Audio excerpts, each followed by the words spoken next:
আসসালামু আলাইকুম, শুভ সকাল সবাইকে। আজকে 8 তারিখ, রোজ রবিবার।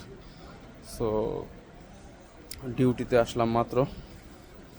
আসার পথে আপনাদেরকে অ্যারাইভাল বোর্ডের ফ্লাইটের কিছু তথ্য দেওয়ার জন্য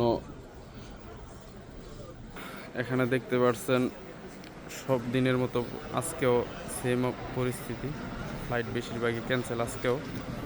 শুধুমাত্র ব্যতিক্রম পাকিস্তান এয়ারলাইন্সের ফ্লাই জিন্না, সেটাও দেখেন 19 ঘন্টা ডিলে।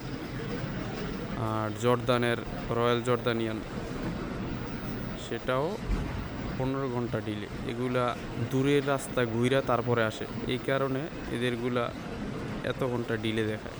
পাকিস্তান এয়ারলাইন্স 1 ঘন্টা 25 মিনিট ডিলে, এগুলা আরও ডিলে হবে, এগুলা। আর বাকি যেই এয়ারলাইন্সগুলো আছে, ইন্ডিয়ান, তারপরে ফ্লাই দুবাই, ফ্লাই নাস, এগুলো সব ক্যান্সেল হয়ে গেছে।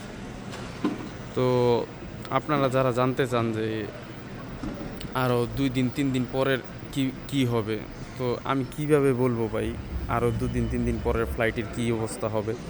তো সবাই একটু বোঝার চেষ্টা করবেন। আমি তো প্রতিদিন 1বার 2বার 3বার আপডেট দিই আপনাদেরকে, তো চেষ্টা করবেন একটু বোঝার জন্য যে আরও 3 দিন পরের ফ্লাইটের খবর আমি কিভাবে দিব। সবাই মেসেজ দিতেছেন, মেসেজ দিতে দিতে বইরা ফেলাইছেন। তো আমারও তো কাজ করা লাগে, আমি কাজের মাঝখানে আপনাদেরকে আপডেট দিই। সো এই কারণে এইটা নয়, আপনারা সবাই মেসেজ দিয়ে জিজ্ঞেস করবেন 15 তারিখের ফ্লাইটের কি খবর, খুলবে কিনা।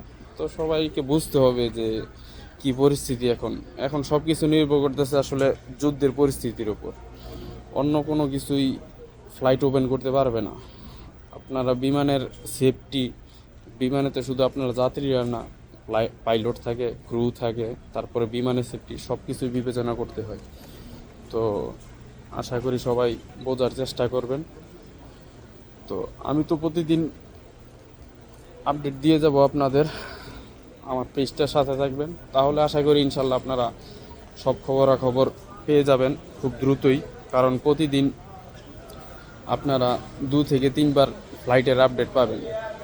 তো আশা করি কারো কোনো সমস্যা হবে না। আর টিকিটের ব্যাপারে আপনারা আপনাদের এয়ারলাইন্স যে আছে, ওই এয়ারলাইন্সের সাথে যোগাযোগ করবেন, তাহলে আমার মনে হয় যে সব থেকে বেশি ভালো হয়। কারণ আমি তো আপনার টিকিট এজেন্সিতে গিয়ে খবর নিতে পারি না যে টিকিটের কি খবর, কি আসয় বিষয়। তো টিকিটের ব্যাপারটা আপনারা আপনাদের টিকিট এজেন্সিতে একটু যোগাযোগ করবেন। ধন্যবাদ সবাইকে। আর ভিডিওটা একটু শেয়ার করে দিবেন সবার সাথে, জানি আপনাদের মতো অন্য আরেকজন উপকৃত হয়। আসসালামু আলাইকুম।